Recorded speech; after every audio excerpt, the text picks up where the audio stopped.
Ngayong araw nga pala, tinulungan ko yung kapatid kong gumawa ng kanyang assignment. Dahil isa nga pala siyang working student, kaya wala na daw siyang panahon para gumawa niyan. Pero bago niya nga pala yung pinagawa sa akin, ay nag-research na muna siya tapos sinandyan din sa akin. Dito ko na rin nga pala ginawa sa laptop ko kasi mas mabilis. Kagabi pa nga niya yan pinakiusap sa akin, pero ngayon ko lang umaga ginawa. Tinamad na nga ako kagabi tapos nanood pa ako ng series na pinapanood ko. Sa mga ganitong bagay nga pala, medyo naiinggit din ako. Parang gusto ko na lang ulit bumalik sa pag-aaral. Charot. Pero majority sa isip ko, ayoko talaga.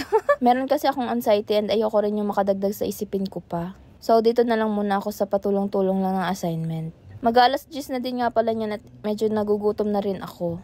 Pero konti lang naman yung ine-edit ko, parang mga 4 lang yata yun na pictures. Tapos ipapa-hard copy na lang daw niya. Bali, isesend ko na lang din yan sa kanyang email. Tapos siya na rin daw yung bahala mag-send sa classmate niya para ipa-hard copy. Sobrang swerte nga pala ng mga estudyante ngayon. Halos ngayon nga ay available na ang lahat. Mula sa pag-research project and assignment, sobrang convenient na hindi katulad dati. Na talagang sa libro ka lang magsi-search. At habang nagbo-voice over nga pala ako dito ay sobrang ingay ng aso. Tapos dinig na dinig ko yung speaker ng kapitbahay. Buti na lang talaga at hindi rinig na rinig dito sa pag-voice over ko. Pagkatapos ko nga pala dun sa assignment ng kapatid ko ay nag-decide na rin akong kumain. Nagre-reklamo na din kasi yung mga junakis ko sa tiyan ko. May nakita nga pala akong tsokolate dito sa lamesa. Eto na lang muna yung kinain ko. Nasabi ko rin nga pala sa mga previous video ko na hindi ako pwede magkape. Kaya naman tubig na lang sa rep yung kinuha ko. Kung may narinig man kayong ugong dito sa pag-voice over ko ay eroplano po yun. Nadadaanan kasi ng paglabag ng eroplano itong lugar namin. Hindi nga pala ako masyadong kumakain ng tinapay. Pero kumain ako ngayon kasi wala naman kaming lutong kanin. Kung bibili naman ako sa karinderya ay sobrang layo at on pa yan sa kanto. Eh kung magpapadeliver naman ako ay sobrang mahal din naman ng delivery fee. Katumbas din ng isang order ng pagkain. At habang kumakain ako dyan ay nagmumuni-muni muna ako. Medyo may kalakihan nga pala yung tsokolanay. Kaya naman isang piraso lang yung kinain ko. Medyo madami nga pala yung chocolate niya. Ay hindi ko alam kung chocolate ba yung nakain ko. Basta tsokolanay siya. Basta may choco. Chocolate yun. Charot. Malamig na tubig nga pala yung iniinom ko. Kapag uminom ako na hindi malamig ay nasusuka ako. Maya-maya nga lang pala niyan ay dumating na rin yung order ko sa Orange app. Agad-agad ko rin nga pala yung binuksan para ma-try. Eto nga pala yung pampahugis bigas ng mukha ko. Charot. Kesa naman pumunta ako sa mga salon na nag-o-offer ng pampaslim ng mukha, eh ako na lang yung gagawa. Mas makakatipid pa nga ako. Ako na lang yung bahalang magtiyaga magpanipis nitong pagmumukha ko. Pinasa ko na rin nga pala yung mga procedures and description. May iba't iba kasing pinipindot yan para lumabas yung mga colors. Sobrang excited na rin nga pala akong ma-try. Hinanap ko pa nga kung meron pang ibang mga kasama. Pero wala na.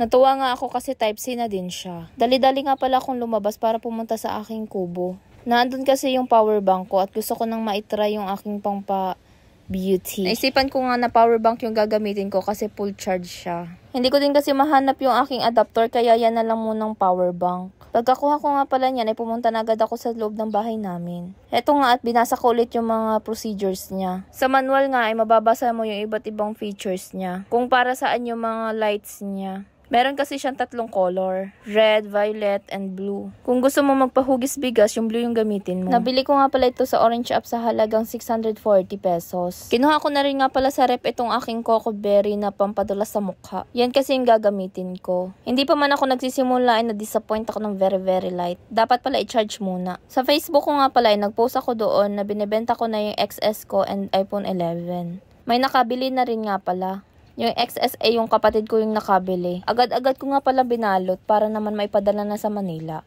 Ay, sa Laguna pala. Yung pinagbalutan nga pala nung parcel ko ay siya yung binalot ko dyan sa cellphone. Nanghingi din nga pala ako ng karton ng Realme.